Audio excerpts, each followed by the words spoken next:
Despite often being shunned by the outside world, Gyppos. the gypsy community refuses to let its spirit be broken. It's the word gypsy, isn't it? As soon as you say gypsy, people dread the word, and I don't know why. I haven't got a clue why. We're just the same as anybody else. Facing prejudice at every turn, the travelling community often doesn't trust outsiders and is fiercely secretive, especially when it comes to their weddings. No one knows this more than dressmaker Thelma Modine. All the years I've been working with travellers, when I first worked with them, I thought it was, why are they so secretive over everything? Why don't they tell you anything? They never give you a direct date. But since I've got to know them, you realise why they've got to be so vigilant. Because as soon as venues find out the travellers, they will cancel. They will give them all the excuses in the world, but they'll cancel on them. I need that. That's it, underskirts in the car. Yeah.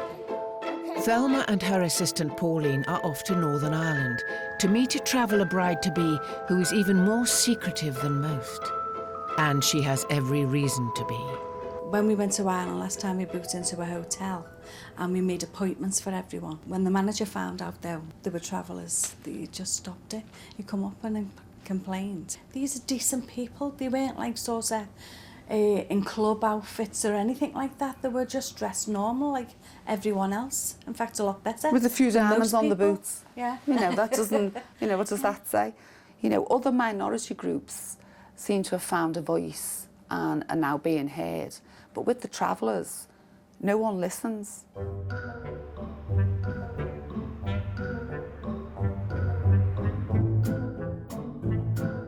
Thelma and Pauline are on their way to meet 17-year-old bride-to-be Priscilla. That's my engagement album. Priscilla became engaged 2 years ago at the tender age of 15. Oh my God, that's me. I hate them photographs. Why? What's wrong with that? No, I don't like them photos. And that's happy to be. Priscilla left school aged 14, having struggled to fit in. I didn't like school. Why not? I hated it. Oh, I hated it. I didn't like it whatsoever. Did you mix with settled people at school? Yeah, I had some friends, but I got bullied a lot in school. Why? I don't know, it's just probably just being a traveller. That's probably why. I left it very early. But I would have done beauty if I wasn't getting bullied and I would have stayed on, but I never liked it. I hated it. What do they used to say to you? Oh, just loads of names, no bullying. That's really it. I don't really want to say it on camera.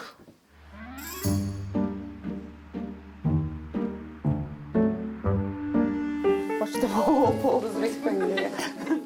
Having arrived at their hotel, Thelma and Pauline have arranged to meet Priscilla to show her the bridesmaids' dresses. They also need to find out the date of the wedding from this very secretive bride. Now today, we hope she's going to have to tell us because we're coming over to dress her, so she's going to have to give us the date so we can arrange. But I think this one's been about 5 dates up to now. Just doing the last final touches. This isn't even your dress, this is your bridesmaid, come on. Priscilla has arrived accompanied by her mother, who's very private and insists on not being filmed. Turned out nice, haven't they? The small ones is just, they're beautiful, but I think they need something. Something more. I think they need a couple more diamonds or something here and here. It's really, really beautiful. All your rooms getting done in this as well, in red and gold, yeah? Which one? Or where you're having your wedding. Is it getting all dressed in red and gold? Did you have any problems getting your hotel? We did at the start, definitely. Did you? Definitely. Really bad? But they still don't know that we are travellers. They still don't know? They still don't know we're travellers. Isn't that pathetic? So they won't give them. No. We did have a hotel booked and they cancelled on it. Thelma is eventually entrusted with the date of Priscilla's wedding, but only away from the camera. She's even more secretive than any of the other brides because she doesn't want anyone to spill the beans and that they find out the travellers and they cancel their wedding on her.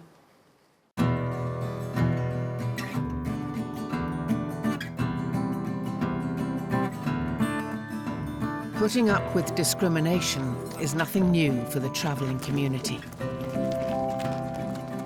We've been stereotyped for hundreds of years, and it's just coming from people who don't know us, haven't got a clue about us, just come to their own conclusions about us. Billy Welsh is an elder in the Romany Gypsy community. His family have lived in the area for generations. But to some of the locals, they're still outsiders.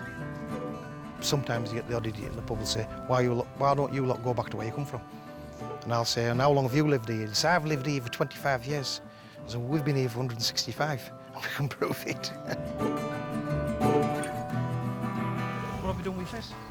Oh, it looks very nice. People tend to be frightened of what they don't understand. And a lot of the settler community, they don't understand us, so they tend to give us an hard time. In the past, we've had a lot of abuse, and we've had a lot of persecution. Our way of doing things is, if we be very, very private, to leave us alone, and we can get on with our lives. Yeah. Though they prefer to keep a low profile, once a year, Billy organises a huge gathering where gypsies don't have to hide themselves away, known to travellers across the world as Appleby Horse Fair.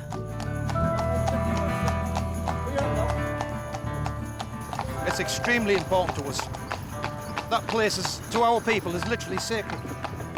It is literally our Mecca. But this year, trouble awaits them. To avoid discrimination, traveller brides are very secretive about their wedding plans.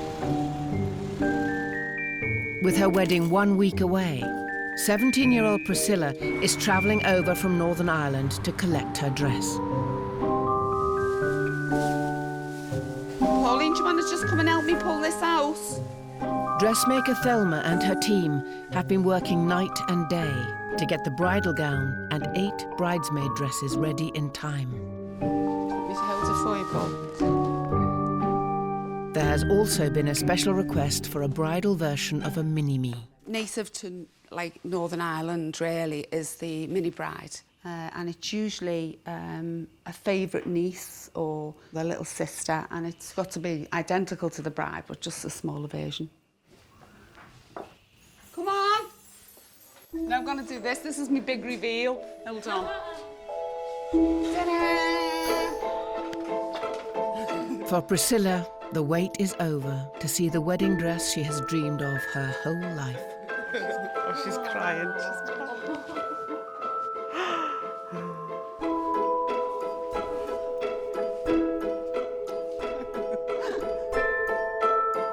Look at the mini bride thing.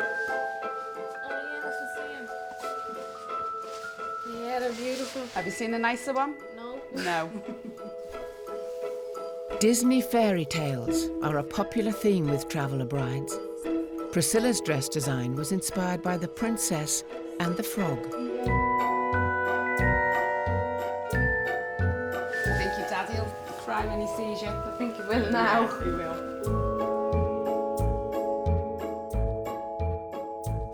What time's the wedding? I don't know, do you? Do you know anything? 12 or 1. You're definitely all getting married, aren't you? Definitely, 100%. Wouldn't be wearing this. Do you want to see how you sit in it, love, and just show you? All you do is get over to your thing at the back like that. Yeah. Go on. Feel it on the back of your knees. You feel it? Now sit. That's it. The date for Priscilla's wedding has changed several times because the family have had problems securing a venue. After I got engaged, we booked the wedding reception, and they found out we were travelling and cancelled straight away. And said that they had they were redecorating from September till after Christmas. So how could you redecorate that length in time? You had to do the whole hotel over again. But it's upsetting, yeah. It is upsetting because you know why they won't give it. You know in your heart why they won't give it. It's upsetting for the first couple of weeks, and then you have to get over it sooner or later. As a result of the prejudice, Priscilla's mother doesn't want their current venue to find out they're travellers. Thelma has been told the date of the wedding, but the location remains a closely guarded secret. Not even the groom knows where it is. Nobody knows where it is. For her, it's so important that the secret's kept, that she hasn't even told us where it is. And, you know, most of them do tell us, you know, because obviously we're going to go and dress her. We've got to know where to go. But she will not tell us, unknown certain times, where this venue is. She is terrified if somebody tells them that the travellers, that it'll be cancelled, and, you know, a little girl will be devastated. Every year, gypsies and travellers all across the country make the journey to the one place they know they will be accepted, Appleby Horse Fair. Romany gypsy John will be making the trip in a traditional bow-top wagon. Appleby Fair to gypsies is like a double Christmas to them, to go to Appleby Fair. Young people go there to find themselves a wife and a husband. I met my wife in Appleby. Violet! What? Did you put the kettle on? John's wife Violet won't be joining him on the exclusively male road trip. But before he leaves, John requires her womanly touch.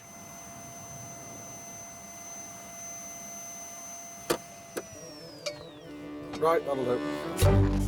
No, get up. Get up. The 100-mile journey to Appleby would normally take a couple of hours by car.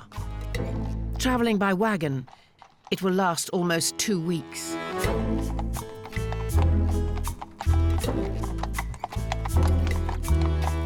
It's always good to be on the road. Travelling with my wagon, I love it. I'd just like to do it. I'd just like to move off and just keep going all the time, not come back.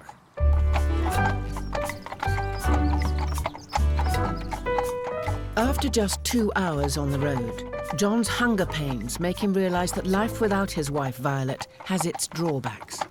I'll tell you what I could do. I could bring her to come in the car. She's got a big pan of stew, what she done last night. Tell her to warm it up and fetch it, couldn't I?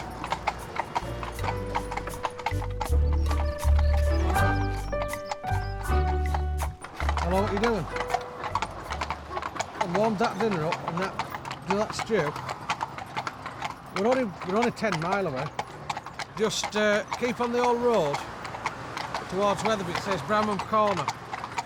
All right, lovely, bye. It's like Meals on Wheels, you see. The wagon train makes an unscheduled stop to hold out until Violet arrives with some lunch. Easy, lad, easy, lad.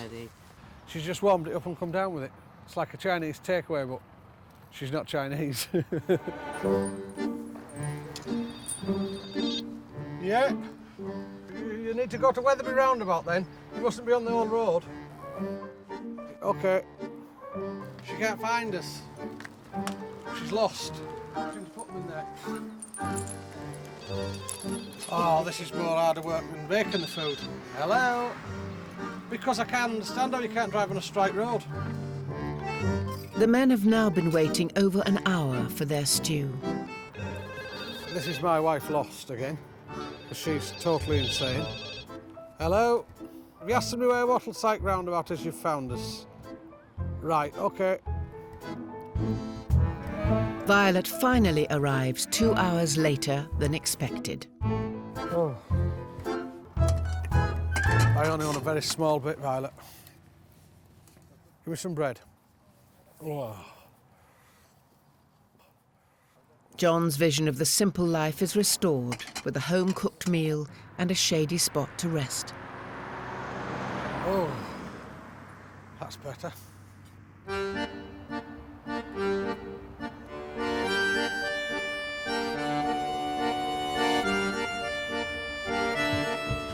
Back in Northern Ireland, plans are coming together for the perfect white wedding. That's my room. But all that's in here is dresses. 17-year-old Priscilla is 3 days away from her big day. That's underskirts, wedding top, hair pieces.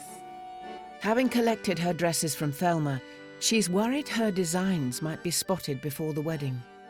Can we open that window? That window, I can't open it. Why not? The people that see my colours and my dresses. The travellers are behind us. So they'll peek through the window. They won't peek, but if they do, they'll see. They won't be that bad like I'm peek in.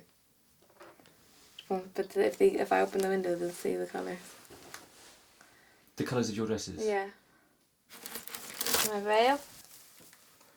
And this is the best thing of all in here. You have something old, something new, something blue. The blue's always on your garter. Are you going to be a good wife? Hopefully. It depends what he thinks of me. Have you been anywhere with him by yourself? I sat in our living room with him by myself. Chat. So that means that you've been quite well behaved. Yeah. Very well, very well behaved.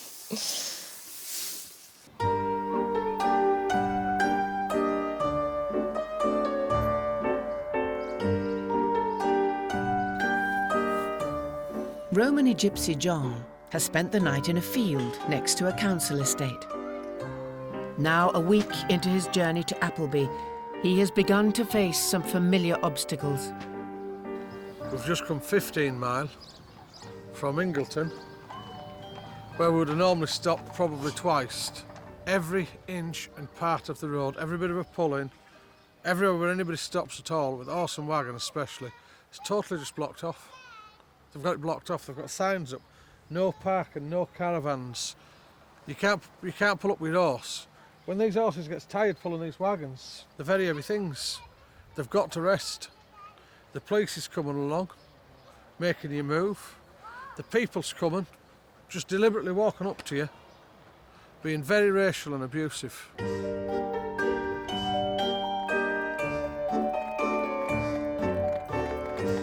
John is also becoming frustrated with new police parking restrictions on the approach to Appleby.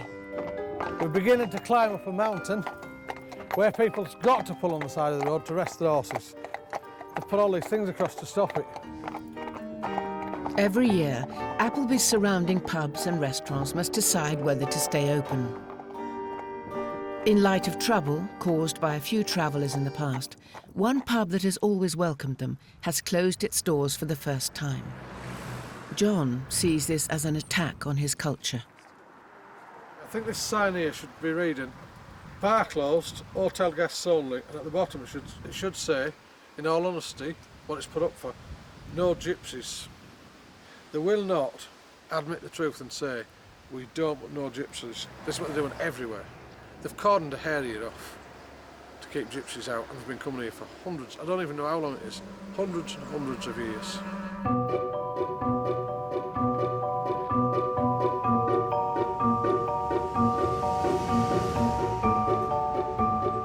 Due to travel to Northern Ireland to dress bride-to-be Priscilla, Thelma and Pauline have been hearing rumours that her mother Mary has lied to them about the wedding date. I just had a phone call and there's no wedding on the 30th. Really? No. That's the third phone call we've had then. And there's definitely a reliable source, yeah? A reliable source told me no wedding. I spoke to Mary this morning and she insists it's on the 30th. The dressmakers decide to investigate. It's just, I'm a bit stuck, you see. I've actually got a bride's dress to bring over to a wedding. You haven't got them? Definitely not the 30th of September. Okay, bye, bye. It's either the 30th of September or October, beginning of October sometime. Pauline eventually gets hold of the one person who will definitely tell them the truth. Phil, I've just spoke to the priest and it's definitely not the 30th. Oh, I knew it. I knew it. Yeah. Unbelievable, unbelievable. Do you know what, you don't know what date it is? No. No. And she's let us book them tickets. Thelma has turned away other potential bookings and already made travel arrangements, so the false wedding date could cost her thousands of pounds. Most of the times, if we're not going to dress them, we go, we don't want to know the date and we don't want to know where it is, and then nobody can ever say, well, it was you that told us or whatever. So we don't want to know. But when they're asking us to go over and dress the girl, you know, which is, it's not down the road, it's not, you know, round the corner somewhere. We've got to actually book. And it's just out of order to do something like that. Were they going to leave us sitting in a hotel room or tell us the day before? You just don't know. And it just makes you so angry, you know, that, you know, I'm not a die-hard you know, traveller support. I'm not saying that. But I do stick up for them all the time. It makes you angry. You know, we worked really hard to make sure that it was perfect for her. And yet they can't even give us the right date. God, I'm so angry. I'm going to have to phone her.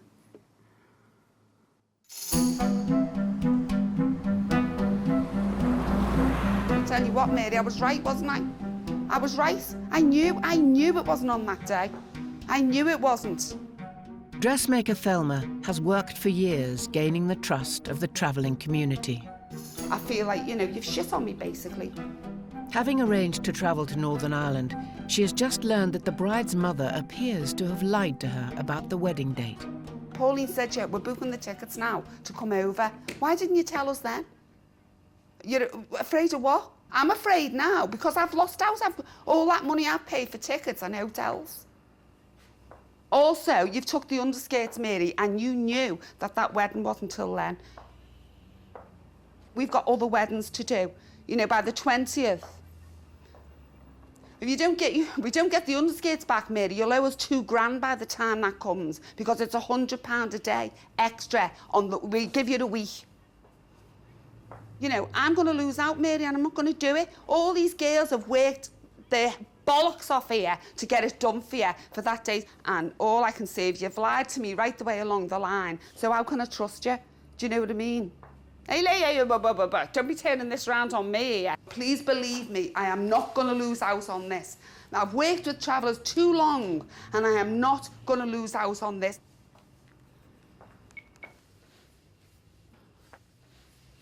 Are you upset? No. God. Sometimes it just gets you where you feel a bit hurt more than anything, a bit like, why hasn't she trusted me when all the others do? And you do feel hurt. You know, you feel like I've put as much effort as we possibly can into this to make it perfect for them. And that's obviously why they come to us, because that's what we do. We do it well. And they've just, she's basically just kicked us in the teeth, really, and lied to us.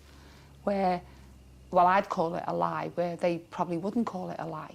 You know, they're used to being like that. They wouldn't look on it like I'm looking on it. They wouldn't be upset about it because they wouldn't look that they were lying to us at all. They would look at that as they're protecting themselves. That's what they're doing. After being challenged about deceiving Thelma, the family decided they didn't want their wedding to be filmed.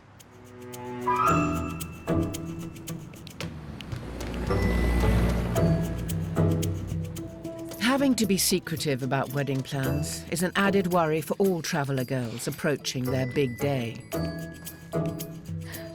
19-year-old Irish traveller Bridget is getting married next week, and she too has had problems booking a venue. 3 got cancelled. Really? 3 of them? Mm. It's not right at all, really, is it? Is that because they found out you're a traveller? Yeah. Cousin Elizabeth and her family have been helping to secure a venue. They paid a deposit, and when you went to pay the full money, they handed the money straight back into his hand. So we can't do business with you. That's well bad, isn't it? I know. I didn't think they could do that. Yeah, they can. Do you have this problem quite a lot with things? Do you? Yeah. Do you know if they just stopped and just get to know us and stop, like, instead of putting us down so low and just to stop and to have a talk or things like that, they realise then we're not, like, bad people or anything. You're just people. We're just normal like everyone yeah. else, do you know what I mean? But they don't look at it that way. Does this venue know that you're travellers? No. No. Say if they found out tomorrow, would they cancel it? Yeah. It's not something you would be worried about on your wedding day, is it really? Will the venue be right? Best friends since childhood, the girls have experienced plenty of racism growing up. They called you Gyppos, and they look at you, oh, you gypsy, scum, this way and that way. Call you all names for nothing, and they don't... How can they judge you when they don't know you?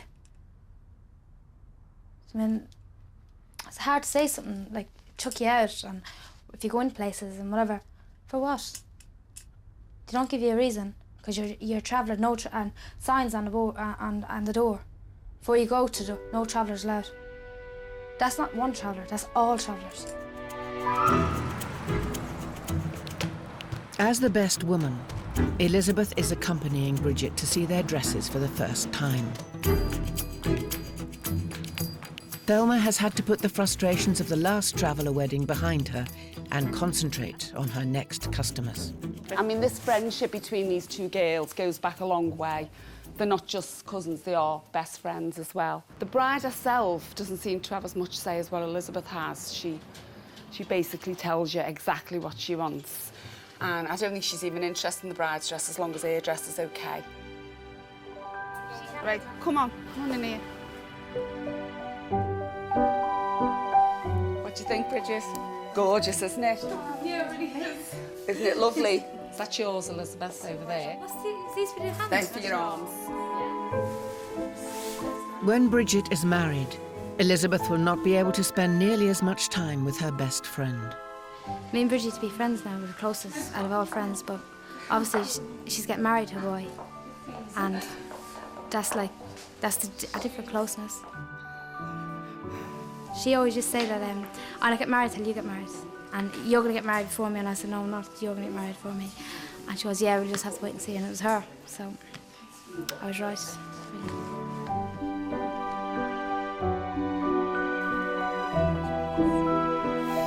Getting nervous now, aren't you? Now you look like a bride. Right, piece de resistance now. Oh, God, it's gorgeous, isn't it? Oh, the back is fabulous. You're gorgeous. I just don't want to take it off now, and I also have to leave it on. It's just shocked and surprised how nice they come out. I'm so happy now.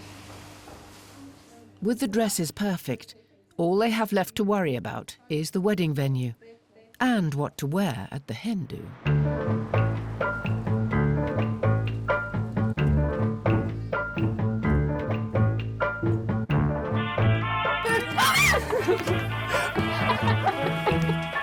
Would you put it that close to my face?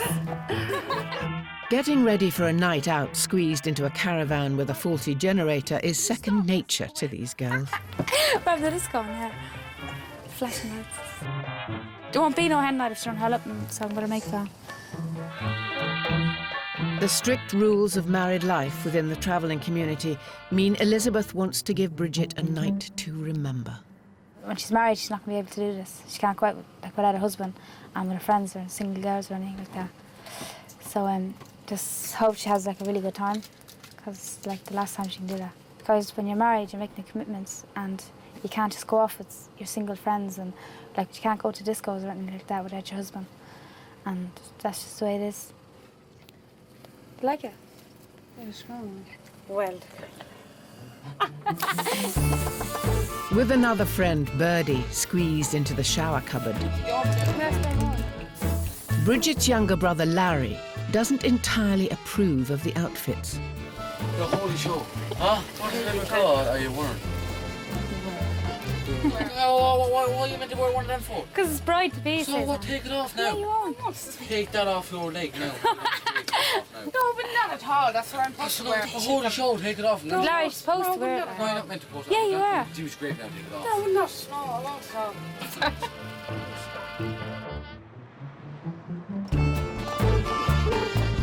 Despite her younger brother's objections, the girls head off to one of Swindon's premier night spots.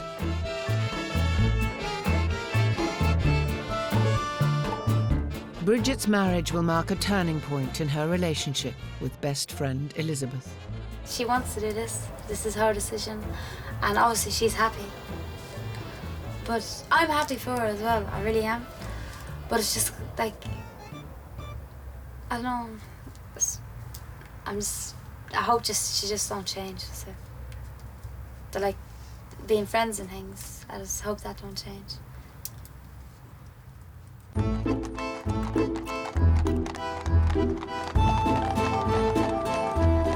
After 10 days on the road, Romany Gypsy John is making his final approach to Appleby Fair, as thousands of gypsies and travellers descend from all over the world. The popular spectacle for visitors from the settled community, this sleepy Cumbrian town has been transformed into the largest gypsy horse fair in the world.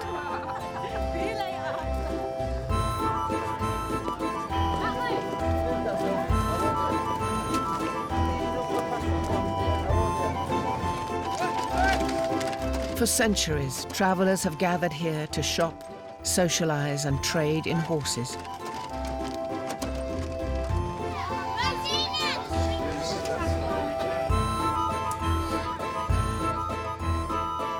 In the past, gypsy horse fairs have been banned by the authorities, but for fair organiser Billy Welsh, Appleby is sacred turf.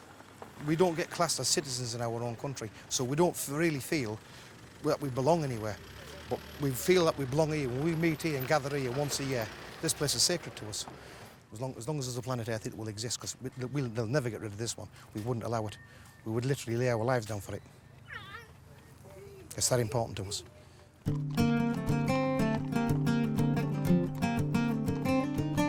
At last year's fair, the police made over 100 arrests for offences ranging from public disorder to selling counterfeit goods. This year, the police have tightened their control on the whole fair, and some travellers are becoming aggravated. This place everywhere. They're everywhere. Just pushing people around, that's what they're doing. And was it the same last year? No. It's never been like this. In all my lifetime, I've never heard tell of anything like it. Never. They do have rules to try and keep the streets clear and things like that. Obviously, if there's any kind of violence or anything going on around the pubs, the police is there to arrest people. It's a very good thing. We welcome the police to come here. We need the police to come here to keep everything at peace. But nobody's not asking the police to come and harass them over who they are. Are we chickens or are we dogs? Has anybody ever seen before a public house with a wire mesh up to the windows? Come back, lads. People's been treated like animals. Ian, would you just like to tell us why is these wire meshes up at the windows? Surely and simply to stop drink going out through the windows, because it's supposed to be drank on the premises and not outside. So last night, I seen people getting a glass of beer like that and walking out onto there, and the police was ripping it out of the hands and chucking it in some big bins over there, them blue bins over there. Is that not correct? And I know you were stood here last night. How many arrests did you see last night? Could you put a number, click? Several. Yes. Can I make one point? Yes. In your favour? Yes. The majority of the travelling community are decent, law-abiding, and I've never met such interesting people in my life. That's correct. But there is a small minority. Yes. Did he say law-abiding? Go on. Small minority. That's correct. That we would rather... That you would rather not see. Nothing to do with the travelling community. Probably the same with every country of people.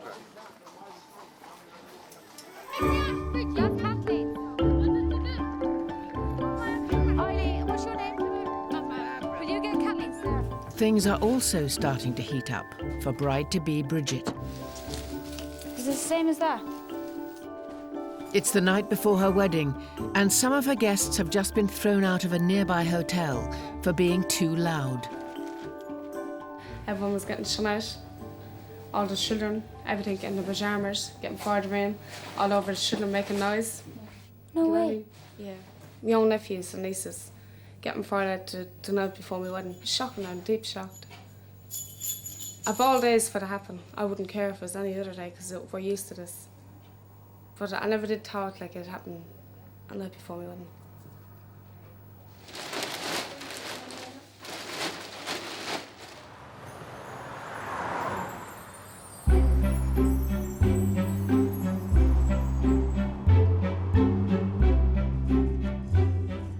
The following morning, while the evicted guests do their best to get ready back at her site, Bridget is being transformed into a bride by Thelma and Pauline. How do you feel anyway? Do you feel nervous now, or do you feel... Still all shaky? Yeah. It's your wedding day. This is like the biggest day of your life, isn't it? Yeah, I know.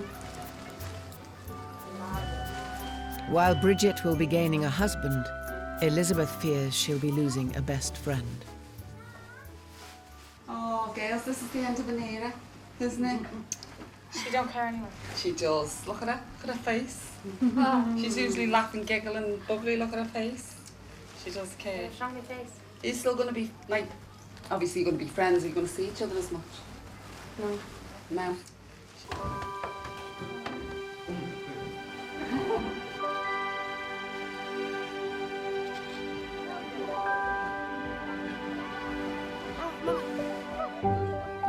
Bridget's fairy tale wedding has a classic Cinderella theme, with a modern twist on the pumpkin carriage.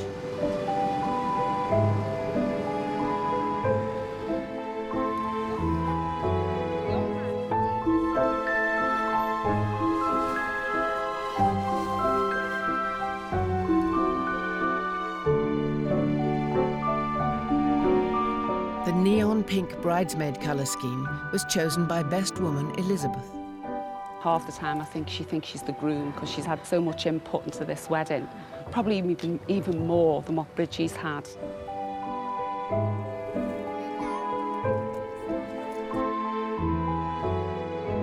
The real groom, like many traveller men, has chosen not to be identified.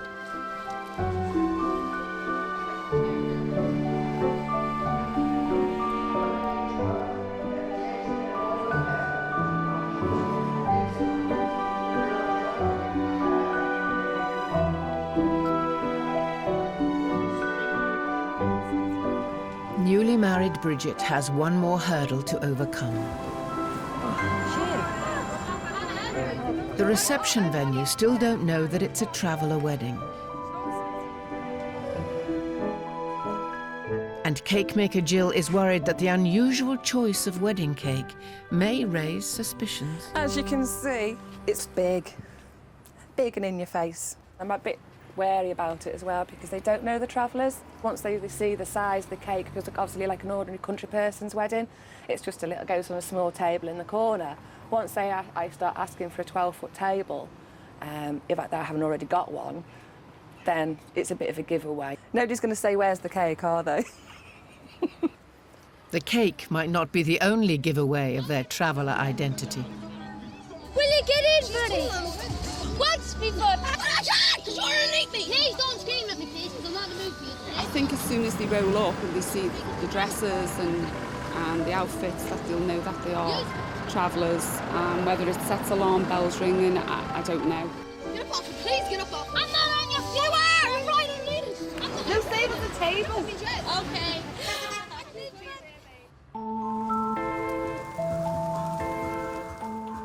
19-year-old newly married Bridget is about to have her wedding reception at a local golf and bowling club. Unsure of how their traveller identity will go down with the venue, they're trying to be low-key.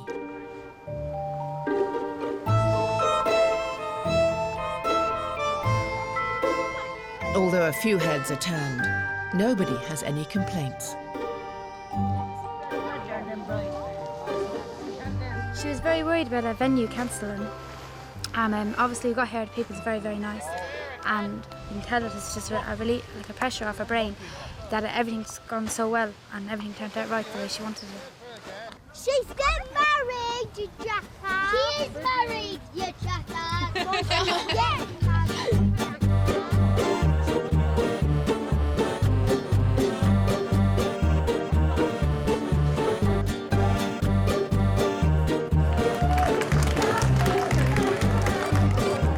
Knowing their friendship will never be the same again, Elizabeth has planned to have a last dance with her.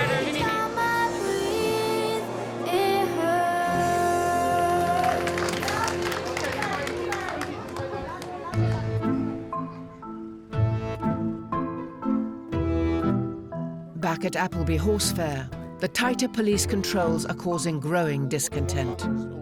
I saw a policeman on a horse and he was harassing one man.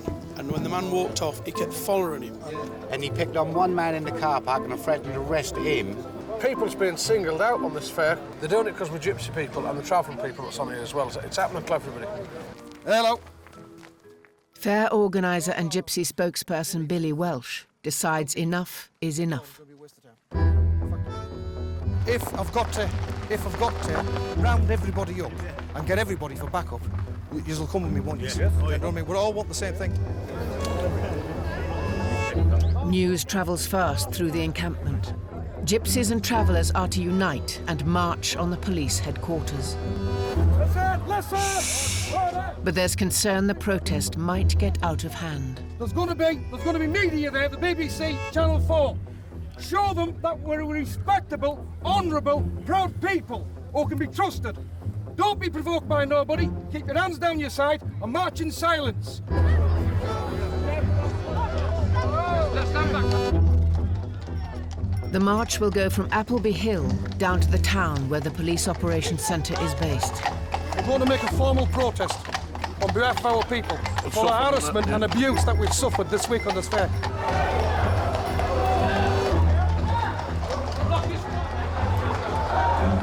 Horses are released from their tethers to give an extra show of force.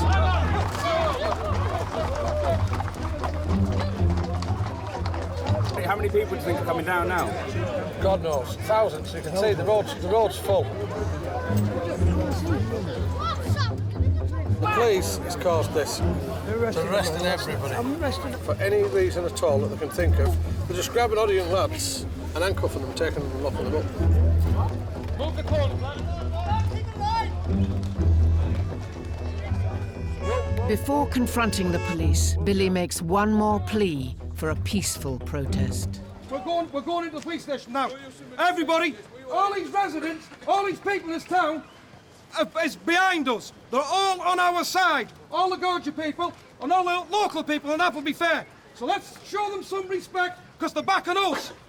Stand here and show them what gentlemen we can be. Let us have four of us, though. No, I'm sorry. Well, we've got three now. You have four. We did have four. There's three of us. No, wrestle again. Shush.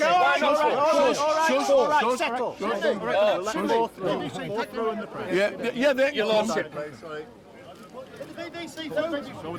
Who's through? For many years, the travellers have had a good relationship with the authorities during Appleby Fair. But they want the police to admit that their operation this year was overbearing. We want a peaceful fair and we want people to have their liberty to come down here and do what they've been doing for hundreds of years. My father, his father and great-grandfather. Eventually, Billy returns with news. We've sorted it. We'll see. They've made us a promise. We're going to change the ways.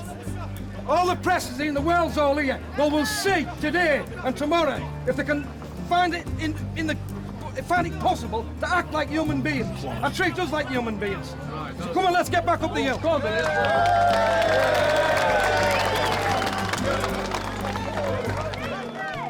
Cumbria police denied that they discriminate in their policing, but acknowledged that although the local community was satisfied with them, there had been a fractured relationship between the police and the gypsies and travellers this year.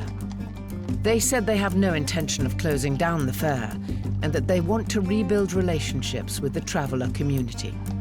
They promised me faithfully they're going to sort it out. One of the headmen is going to come and see me in a couple of hours, come to my home personally, have a cup of tea and we're going to talk it through and try and get back to what we used to be. We've got a proper fair, policed by proper policemen. There used to be a good police force, these gentlemen. We're proud and honourable people and we won't put up with it. For the travelling community, it's a small victory in their ongoing battle to feel accepted by the rest of the world.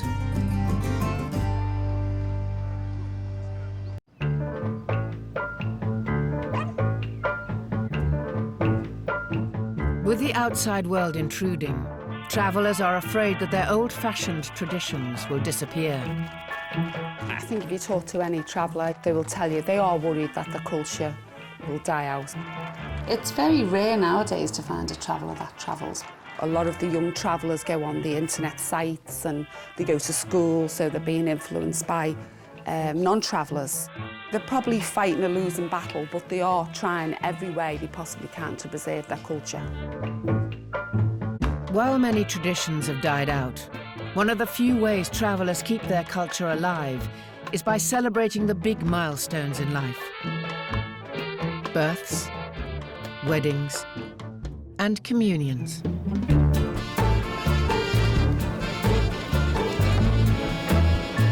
It's lovely.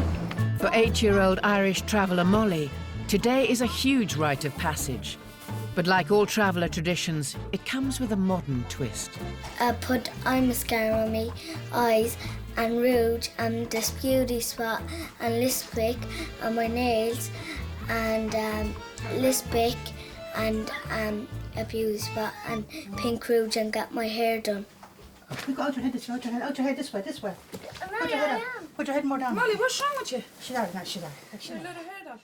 Molly's extended family all live together on a traveller site in West London, and she's grown up next door to her grandma, Mary Doll. It's a big dress. What's your communion dress? It wasn't half as nice as this. Oh, I wished I had a dress like this. But you see, Molly is special, I wasn't. Mary Doll grew up at a time when travellers were able to roam free. Born in a wagon in Cork. We used to have to move around and stay 3 and 4 months in all different places. Is that right? You feel happy like that? Yeah.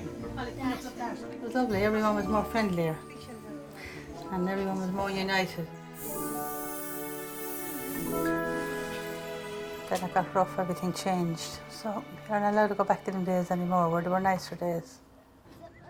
Tough laws, which have stopped travellers setting up camp where they please, One more, beauty queen. means traditional life on the road has ended. And do you think it's a shame that, you've obviously got a lot of grandchildren, that they'll never experience that?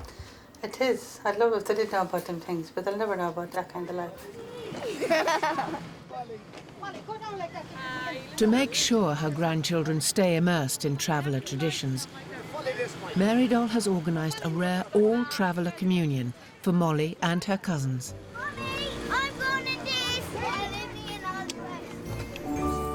They're trying to preserve their society. They don't want anything to penetrate their society at all. They want to keep it just them. The only word's pure, basically. Pure traveller.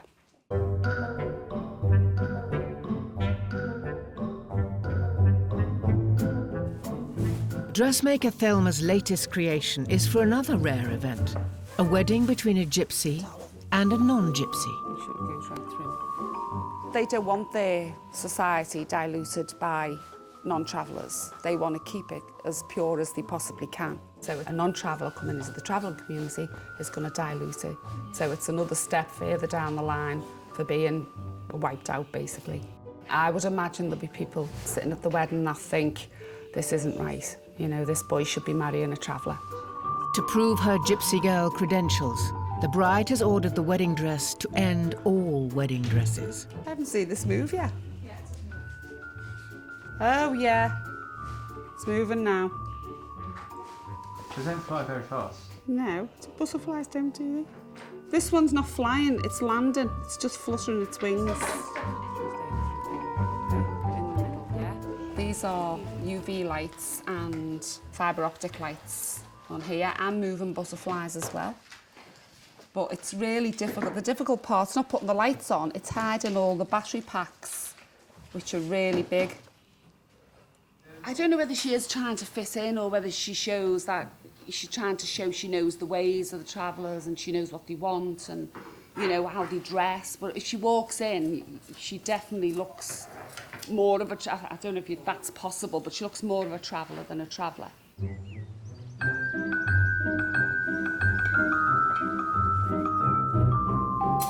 The proud owner of the dress is 17-year-old barmaid Sam, who has known her gypsy boyfriend since childhood. I don't see it as like I'm not a gypsy and I'm marrying a gypsy. I just see it like he's my partner and marrying him. I've known him for a long time and he was like my best mate when we used to hang around with each other and we got on really well. And then I didn't see him for ages and then I seen him again and then we just started going out. If he wasn't a traveller, do you think you'd be getting married so young? I don't know, like most like couples when they instead of getting married they just start living together and things like that first, but we can't live together because they don't believe in living together before you get married, so I know that he's the one that I want to spend my rest of the life with, so we may as well get married and then live together. 20-year-old tree surgeon Pat is Sam's husband-to-be.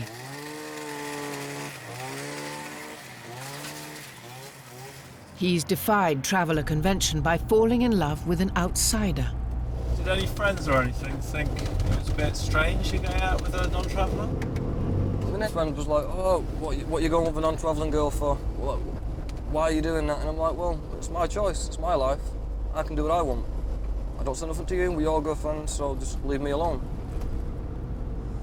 So there will be some travellers thinking, well, I don't know how we could possibly do that, marry someone from the non-travelling community.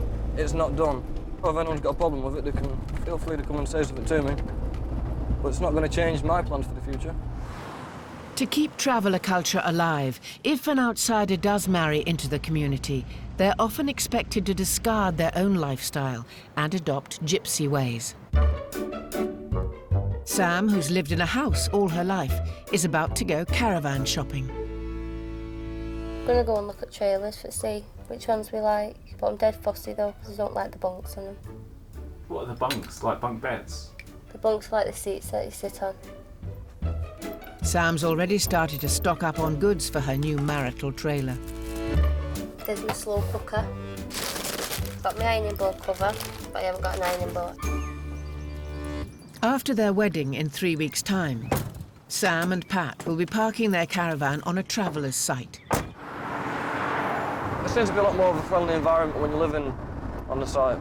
Whereas in the house, everyone tends to keep themselves to themselves. That's just my personal experience. I think it's nice how, like, they all help each other and, like, they all come round and they, like, they say, do you need me to hoover up or do you need me to wipe the floor out or anything? I think that's nice how they do that. Is it an adventure, Sam? It is a bit of an adventure, like, that moving into a trailer and it's something different, but I don't know. Like, I don't care where we live. I don't care if we lived in a bin as long as I can be with you.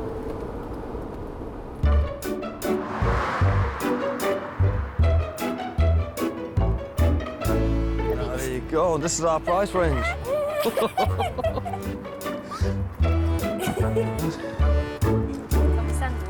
Yeah, go in, yeah. It's got a toilet in it, but... Does it? Yeah. Pat and Sam are looking for a very specific type of caravan, one without a toilet. You don't want a toilet in it because it's like, it'd never get used and it's just wasting up space. Travellers would never normally use the toilets inside of them. It's not really classed as a clean thing to do. It's like you're actually using the toilet in your kitchen, really. You just don't do it. Where'd you go to the toilet then? They've got sheds outside. What do you say to people who are watching who go, she's crazy, she's going to live in a trailer? Well, they're crazy because they've never tried it. I don't really think it's like a big deal, really. It's just like going looking at houses. It's not. But it's not a house, it's a caravan. I know, but it's just the same, isn't it? It's No, still going to be it's where we not. live.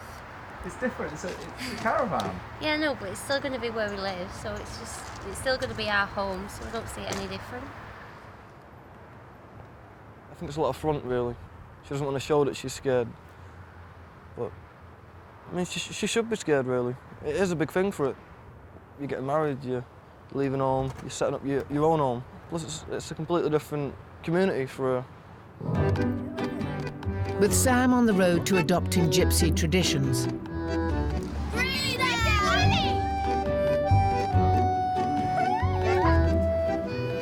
Mary Doll doesn't want Molly and her other grandchildren to forget their roots, so has organised a unique all-traveller communion. Complete with obligatory glitter spray.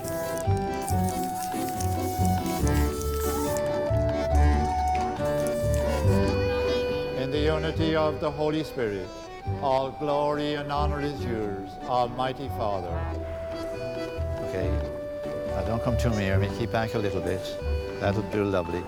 Body of Christ, 2 hands, lift 2 hands up. Okay, now round down.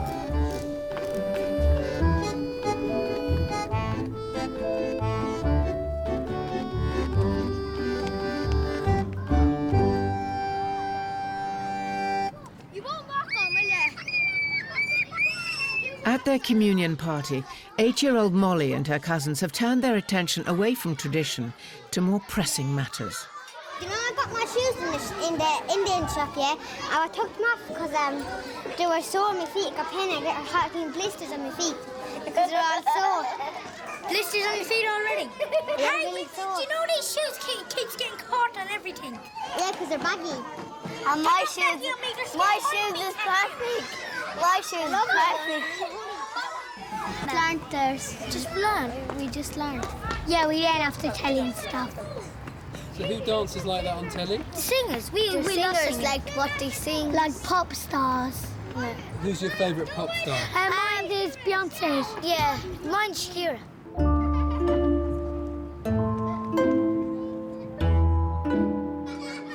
For Grandma Mary Doll, her all-traveller communion party has been a success. It was lovely for the children today, and everyone really enjoyed herself. It was lovely.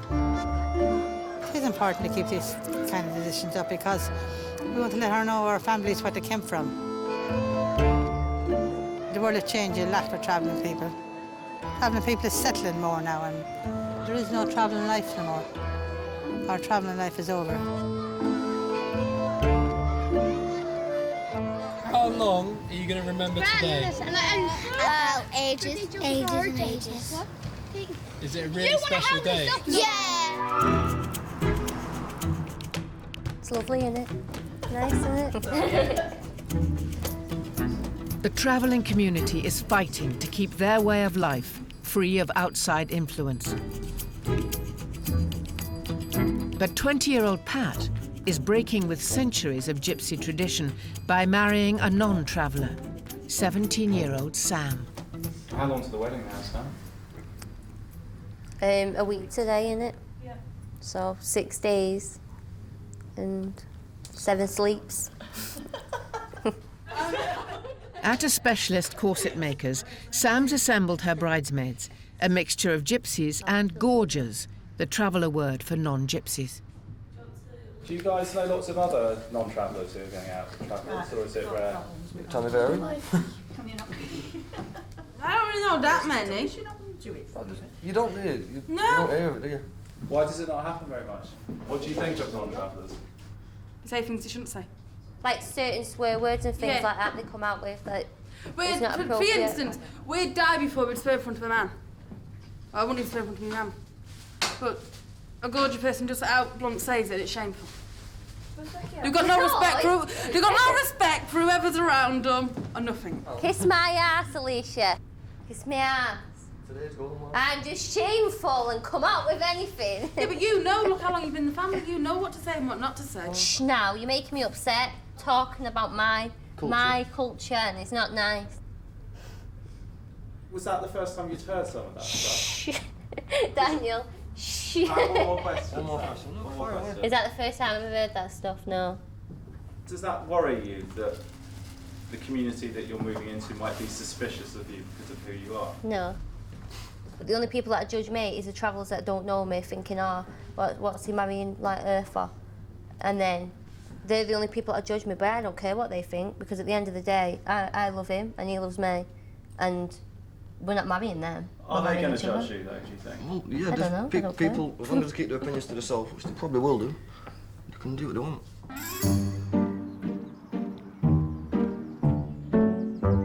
In the fight to preserve traveller lifestyle, the biggest conflict is over land. Many travellers want to maintain their traditions by living together on caravan sites. Every council is required to assess the needs of the travelling communities, but many travellers believe there are not enough sites provided, so want to build their own. With locals objecting, up to 90% of planning requests by travellers are turned down, so they often buy land, build without permission, and live there illegally. No, do you know if we had just a little nail? Or clip your hair, clip it, yeah. Dale Farm is Europe's largest site, home to more than 1,000 travellers. But although they own the land, they don't have planning permission to build on it. About 7.5 years we've been here, fighting our court cases with 5 years, lost everything, and now they said they just want us out. They're going to bring in the big machinery, the big bailiffs, and they're just going to smash everything, all these bricks, everything that you can see here. They want the bailiffs just to destroy that and leave us homeless. After 7 years, we put up a hard fight, and they won't listen to us. They don't want to know, you see, because we're travellers, and they don't want us here. They want us off. Tomorrow, Margaret's daughter, 6-year-old Mary Ann, will take her first Holy Communion. No, we can tie down the legs. It's an excuse for the women to organise one last party on the site. See, this is not too far, you see. Look, oh, she's split. No, what's wrong? We need to shove these bars in like that. So how special is this party? This party is very special because it's going to be the last party we'll ever have in Del Farm. We'll be on the road, I imagine, after this. We might have a party on the side of a motorway next time you see us. In some car park. I'm a little traveller girl, my lips is made for kissing. If you didn't kiss me, you don't know what you're missing. Nobody knows when the eviction of Dale Farm will begin, and Mary Ann and her cousins are waiting anxiously for the council to deliver the news. You have to get this letter, it's called a 28-day notice, and no, if we're not out by that 28 days, sorry, yeah, a lot of bulldozers comes in and it digs up all the tarmac and knocks down all the walls, and it burns all the chalets. Oh, I'm shocked. She only knows about it now. She only found out now. That don't happen. If it do, Like, no, if everything get burnt down, we're gonna... you have to live on the side of the road.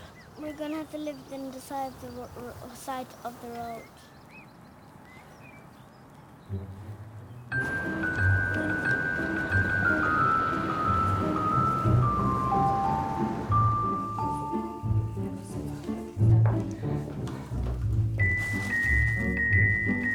Dressmaker Thelma has turned electrician to put the finishing touches to her illuminated masterpiece. We're really not sure if it is safe.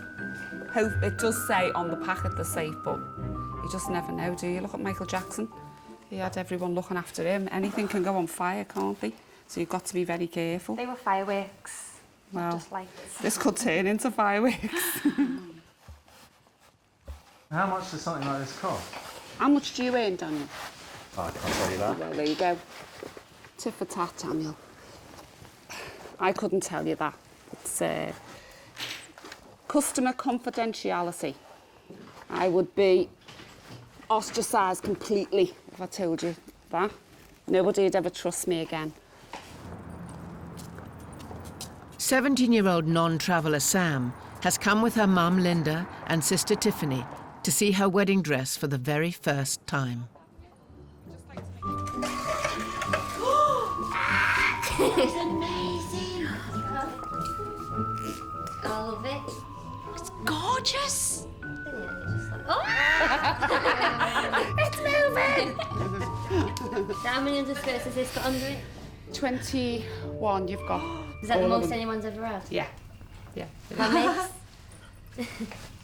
I wasn't expecting it to look that nice. Like, I was expecting it to look nice because Velma made it, but I wasn't expecting it to look as nice as what it looks now, why it's all come together.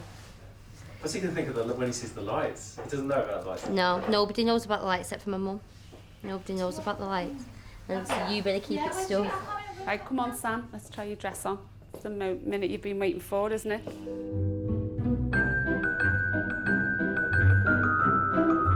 Can I have a peek in there?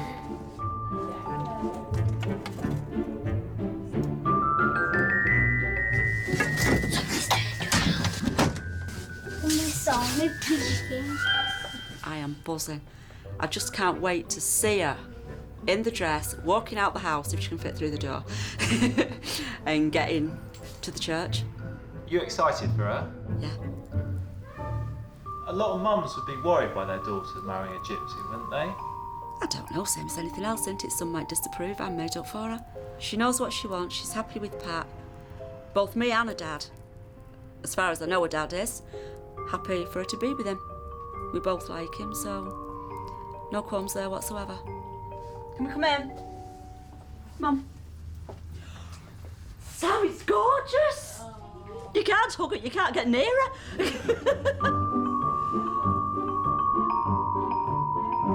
Sam, it's beautiful. It's lovely. Can't breathe.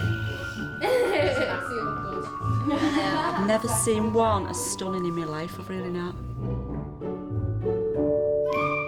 Absolutely amazing. Cheers.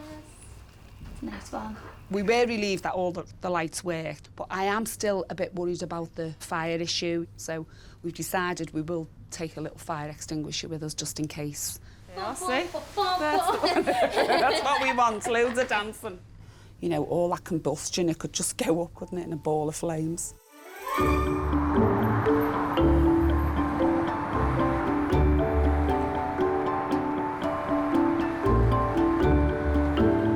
Dressmaker Thelma is on her way to a wedding where two very different communities are about to come face to face. We're all looking forward to going to this one because this is just going to be completely different. Nothing we've ever been to before would be like this one.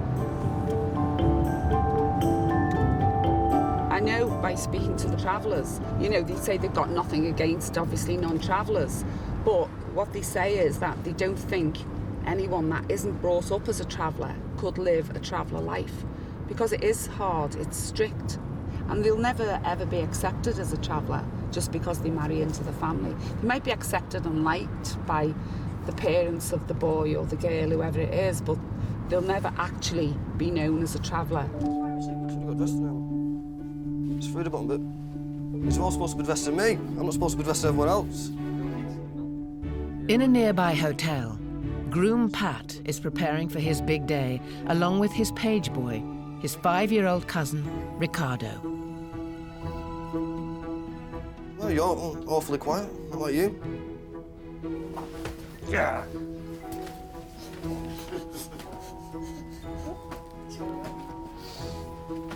Oh, you can't keep me to death, man. I'm getting married. Two different communities come together today. I don't really like them, I imagine. Yeah, we don't get on really, but we're going to get on today. Do you think there'll be many differences with the two communities coming together? Well, no, really. I think it's unfair to try and say that there's differences, and whether we're different than them or they're different than us. And I think it's very unfair to try and point out differences. And what's that going to do for anyone? It's not acceptable, if you ask me. We ain't different.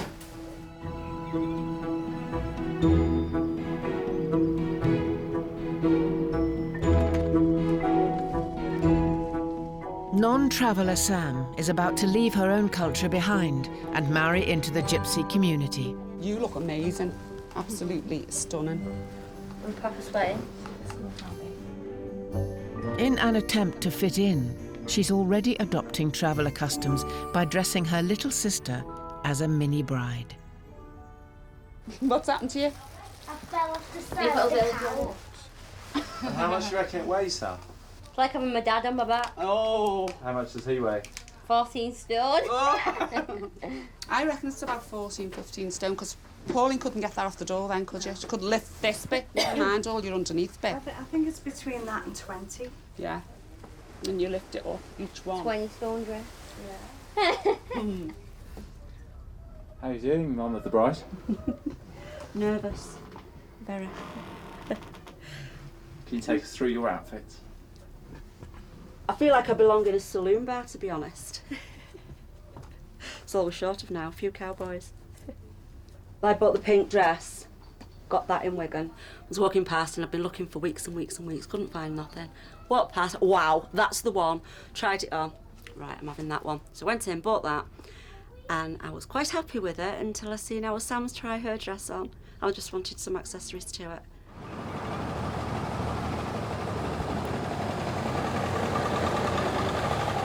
To make his entrance in style, Pat's booked a pimped-out monster truck worth £250,000.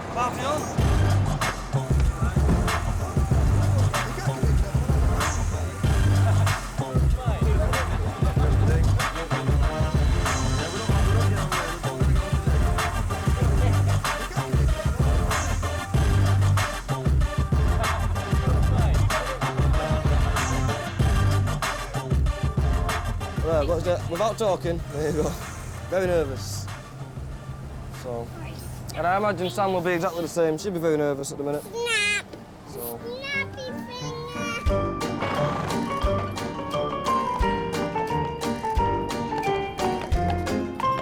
A fairy tale carriage, identical to the one that Jordan had on her wedding day, will transport father of the bride, Brian, and Sam. How lovely are they? Beautiful. I was going to get out the door. I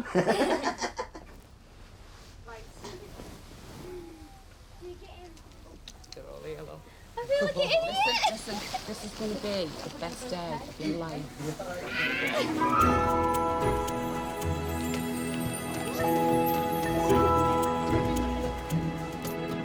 News of Sam's giant pink dress has spread through the neighbourhood, and she's brought the traffic to a standstill. I feel like a celebrity. But for now, the lights and robotic butterflies remain switched off, a secret until the first dance. Are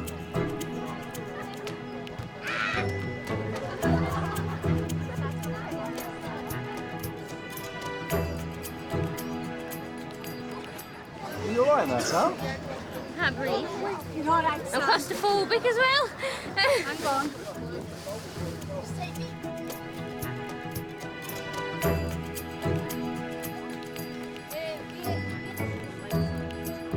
What's it feel like in there? Oh, it's a bit crowded, but yeah, it's brilliant. Oh, my ear's stuck in my So it's dress. absolutely beautiful. I'm gonna cry. Go away. Can we go now? Go in. Yeah, we're ready to go. 20 minutes late. Do you know your way to the church? Oh.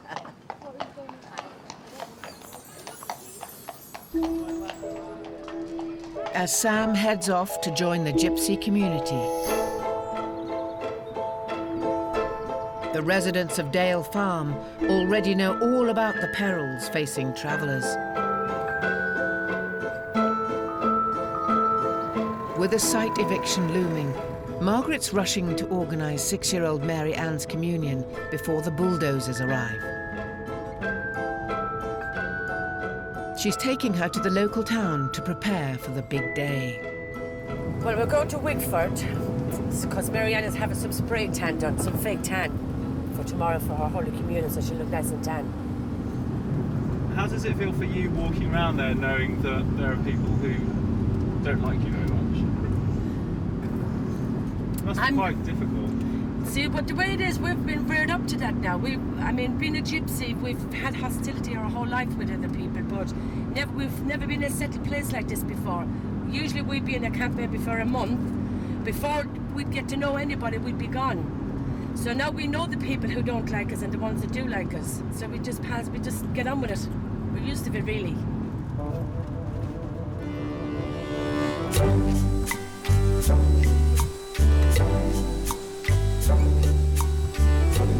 6-year-old Mary Ann is determined to face the world bronzed, as she has her first ever spray tan.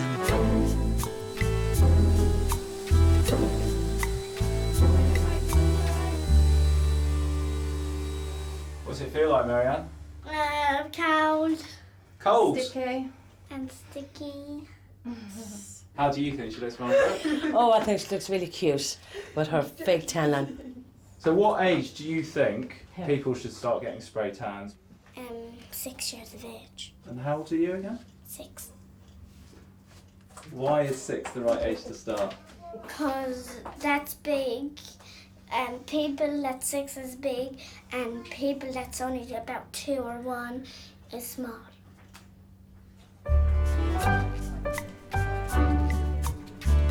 A spray tan is only the beginning. The following morning, the makeover steps up a notch. She's sharing the day with her cousin, who's also called Mary Ann. There's eyelashes to die for. If you just didn't have no makeup, you'd just be normal. She feels more beautiful when her makeup's on, do you? Yeah. But you're beautiful without your makeup as well. Yeah. No, you're not Jock. You see? Oh, it's lovely. Traditionally, a first communion takes place at age 8, but the two Mary Anns are having theirs when they're only 6. The reason being why now is because we're facing eviction here in these yards. We don't know when it's going to happen. It can happen any day. So now that we have the chance to have this first Holy Communion done today, we're going to do it. Because if we get evicted out of here, we all have to go separate ways. We won't all be together, you see. So all her friends is around at the minute, so she'll have a nice little party today with her friends. Hold up your head, Jim.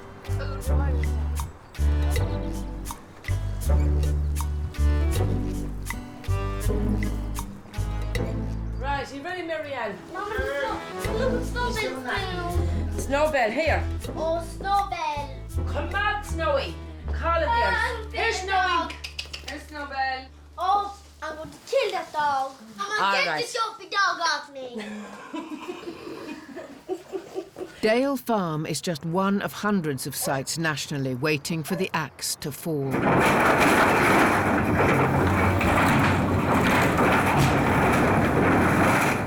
3 miles down the road, at a smaller site called Hovefield, D-Day has already arrived. After years of battling for planning permission ended in failure, the council served the residents with a 28-day notice to leave. But the travellers stayed, and now the bailiffs have moved in to destroy their homes.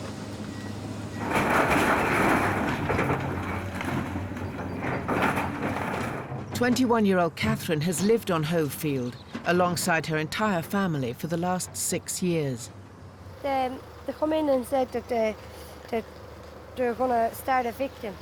Yeah.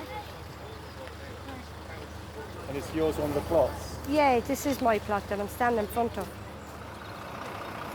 I mean, they're treating travellers like dogs. I mean, it's not fair to be doing this, is it, to travellers? What are they doing on it? They're going to tear it up.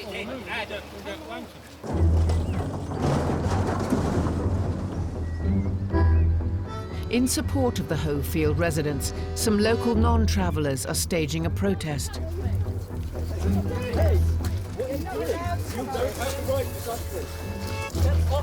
Take your hands off me, you're bruising my arm. Get up then. You're hurting me, leave me alone. Ow!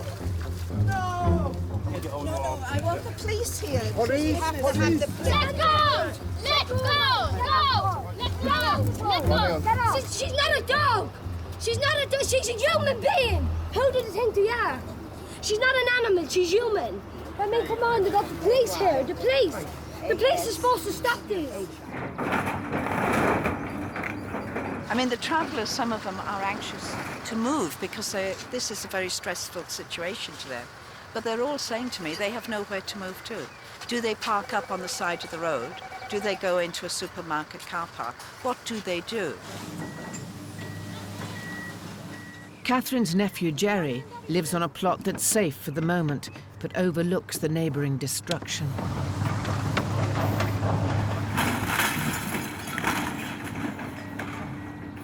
Have you ever seen anything like this before? Once or twice, but I only got like a glimpse. But this is much worse. I've never seen diggers this size in my life. And it's very horrific.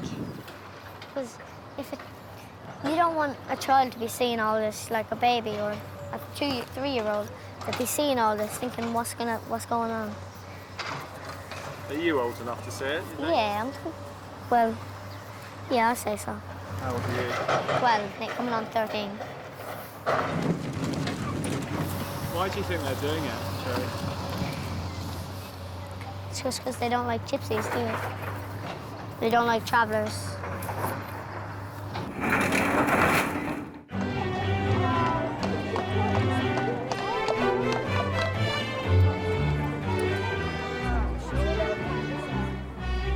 Only on the rarest of occasions do gypsy and non-gypsy celebrate side by side. But today, the two communities have come together to see 17-year-old non-traveller Sam marry her gypsy boyfriend, Pat.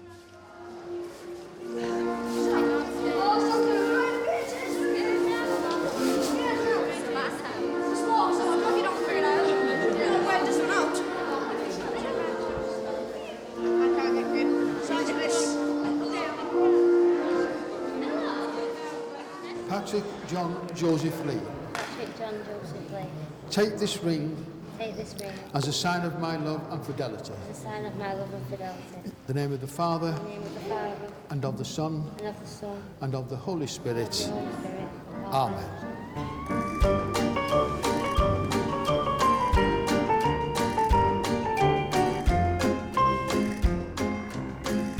Oh, is that the monster truck? That's it. Officially a married man now. And look, not nervous anymore. She's amazing, isn't she? You're a lucky man. Absolutely amazing, honestly.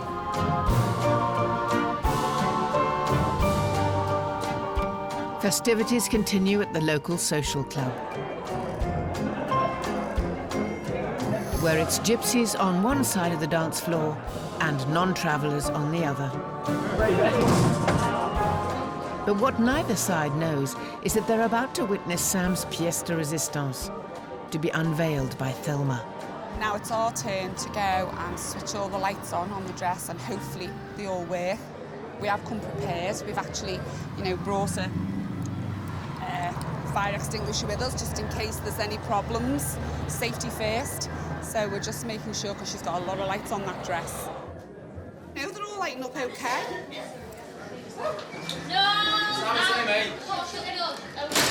Yeah, make sure every light is off. I'm going to tell them Get the off. You notice that all the men and women are sitting together? No, I never noticed that. Very unusual. Normally at traveller weddings they sit apart, but everybody seems to be sat together.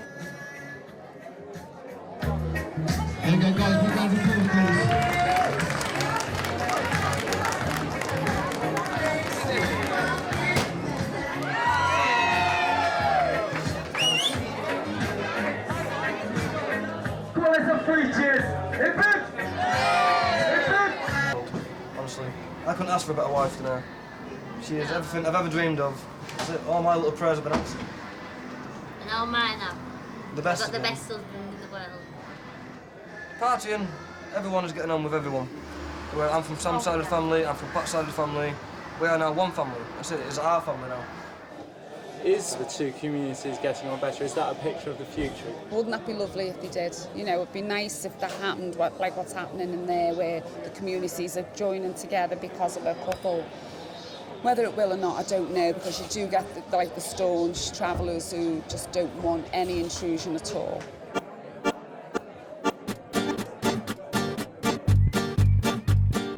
In Essex, Mary Ann has taken her first communion and is back home on Dale Farm. My party looks brilliant.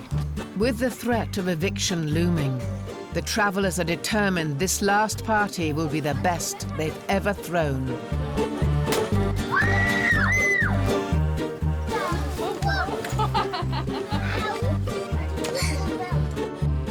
With the heavy dress causing her pain, Mary Ann changes into a more comfortable party outfit. And the damage done in the name of beauty becomes apparent. When you were dancing out there, did you feel anything when the dress was on you? Yeah, because no other things was on Yeah, me might there. you tell me then I'd have to take it off. With the heat and the sweat in and out the cars, it's just have the kitchen or here on the side. But I did tell her to take off the dress earlier. She wouldn't have none of it. She wouldn't take off the dress. How's the party going, Margaret? Everyone is enjoying it. There's no talk. They're not talking about getting eviction yet because they're having a party. We're ignoring it. We're just celebrating today. We're forgetting all what's happening tomorrow and the next day. It's all about today with the children. So we're enjoying it.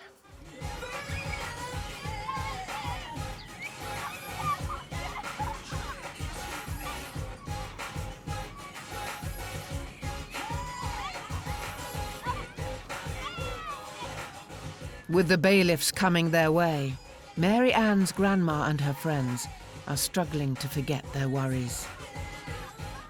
I love my grandchildren from the bottom of my heart, and I would die for my grandchildren. And if the bailiffs comes in here and think that they're just putting us out of here, goodbye, they have another thing coming, because they will have a hard fight on their hands. How can you bring children out on the side of the road with no sanitation, no schooling, no doctor surgeries? And they're always on about children's welfare. Where is the welfare for gypsies and travelling children?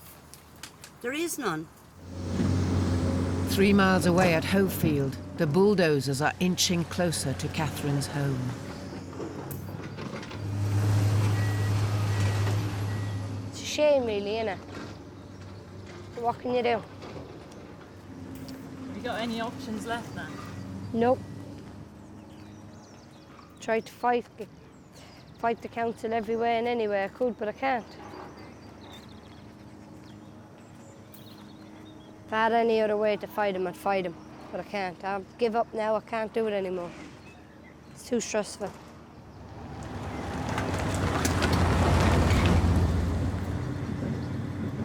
I think the council are just being evil.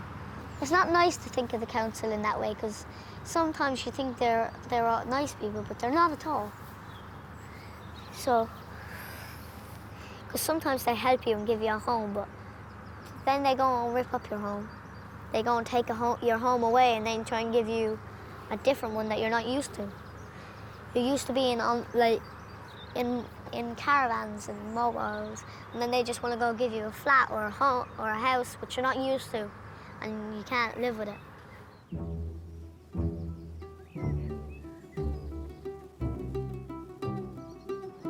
Whilst traditional life on the road may be long gone, for the families evicted from Hovefield, there's nothing to do but take their chances by the roadside. They've pulled up on a piece of wasteland where they'll have a few hours rest before the police move them on again.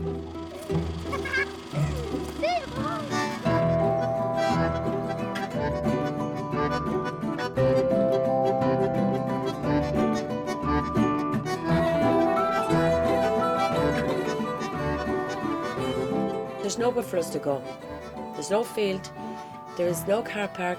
Anything that we could pull onto years ago, there's all houses built, big shops is built, big like Tesco's, Asda's. It's all rebuilt, so there's nowhere for us to move off or move on to.